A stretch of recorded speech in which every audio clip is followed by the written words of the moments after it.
Hi there, welcome to BoxPred.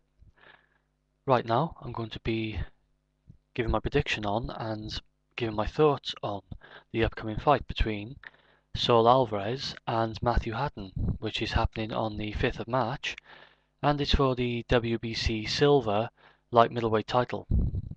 The fight's going to be in the US in California.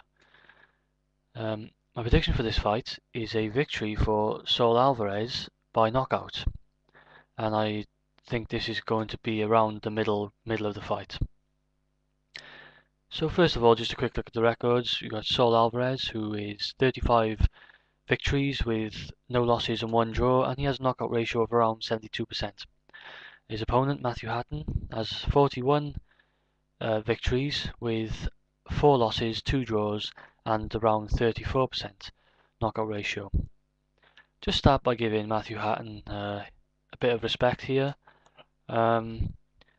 He's often as can be imagined, has lived and fought in his brother Ricky's shadow.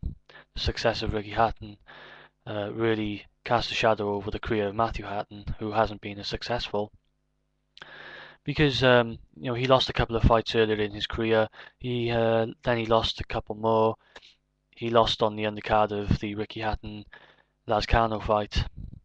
And these have been little, down points in his career, but he's always come back, and he's shown resilience, and he's fought on, and he's kept going, and now he gets this shot in the US against, an up-and-coming bright prospect in Saul Alvarez, who has, been signed with Golden Boy, and is, being pretty well hyped as a prospect now, as a future champion.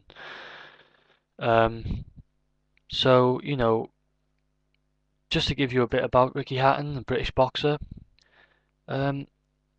he brings, I'm not trying to say he is like his brother Ricky Hatton, but he is like Ricky Hatton in terms of the energy he brings to the ring.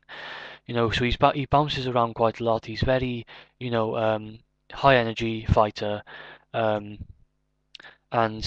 he comes to fight. He can come in and have a a slug with you, or he can try and box you. And he is a decent fighter, okay? I just think in this fight, he's not going to be quite at the level he needs, not going to be at the level he needs to be to fight to beat Alvarez. He has decent foot speed, and he has good. I think his mobility is what helps him in this fight. That's a positive aspect.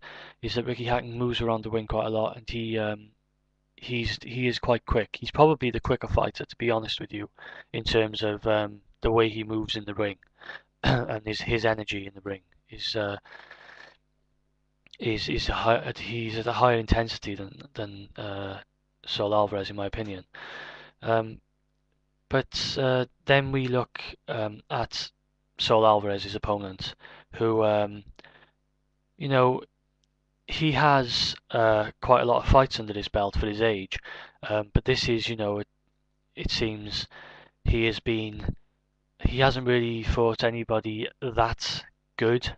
I know he beat Baldomir in his last fight, but he hasn't fought that higher level at the moment, and he's still he's been nurtured throughout his career to become this prospect. And I think it's because, he appeals to the television audience. He has power, he has a 72% knockout ratio, and he is good for TV. And he is also, it's his image being a Mexican, but he's light skin and ginger hair, this whole. So he has a large fan base, a big following from Mexico, but he's also like the perfect sort of image to build in the US and to bring in a US audience. So I think that in this fight, let me just talk about some positives I like about Alvarez. I've heard some negatives about his footwork. I actually think his footwork it complements his style and his ability. He's not he doesn't look like he has the quickest feet, but what he does is I think what he does well, and he seems very strong and set in his stance, and he looks immovable sometimes.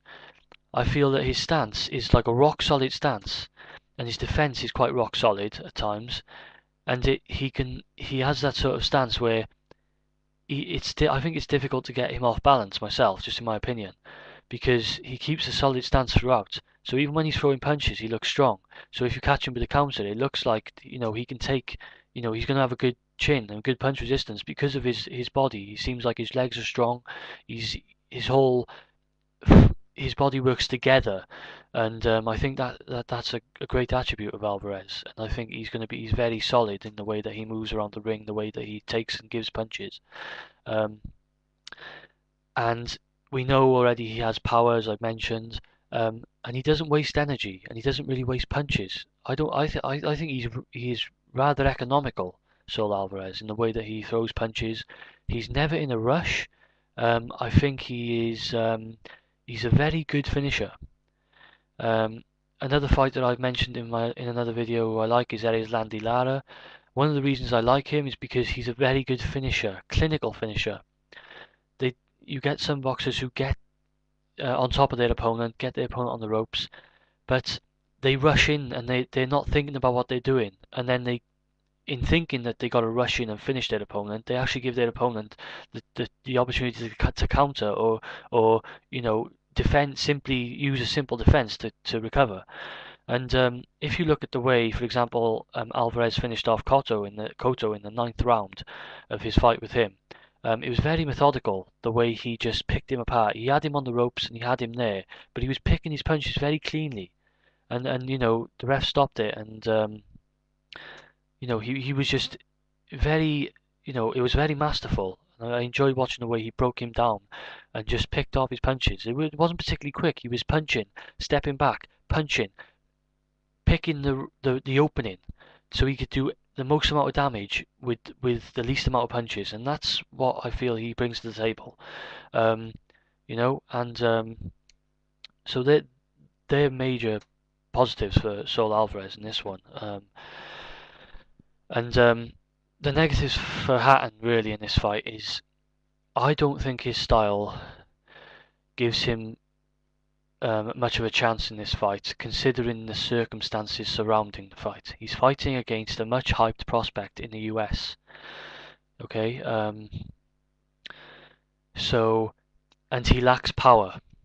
Matthew Hatton's got around a 34% knockout ratio. He lacks power. He's not a knockout specialist. And I think in a fight where a bit of knockout power could help him, he doesn't have that.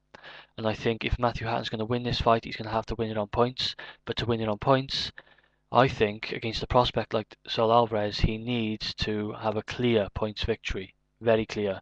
We saw what happened with Soto Karass against Mike Jones. If it's, I thought that one was clear myself, but that wasn't even enough to sway the points decision to the guy who is not the hyped prospect as Mike Jones is. So another thing, I think Matthew Hatton does tend to be a bit wild when he comes in and when he's on the attack, and he is dangerous to be countered. And that could prove costly in this one with Alvarez being such a accurate puncher, in my opinion. And I just think in this one, Matthew Hatton, like I said, his only method of victory, in my opinion, is because of his lack of power, is going to be points. And I don't think he's got the ability to the higher skill level to maintain over the 12-round distance to get a clear points victory against an accurate puncher and a patient boxer like Alvarez. Now, in no way is that Saul Alvarez perfect, I'm not trying to say that, but I'm just trying to highlight his positives in what I feel is in his game to win this fight. And I think his power is going to get to Hatton. I think it's going to be around middle rounds. He's going to stop Matthew Hatton in this one. So that's my opinion. Thank you for watching this video. Please let me know what you think on the fight. Let me know your opinion on this one, and leave a comment on this page on my homepage. Thank you for watching. This is BoxPred. I'm out.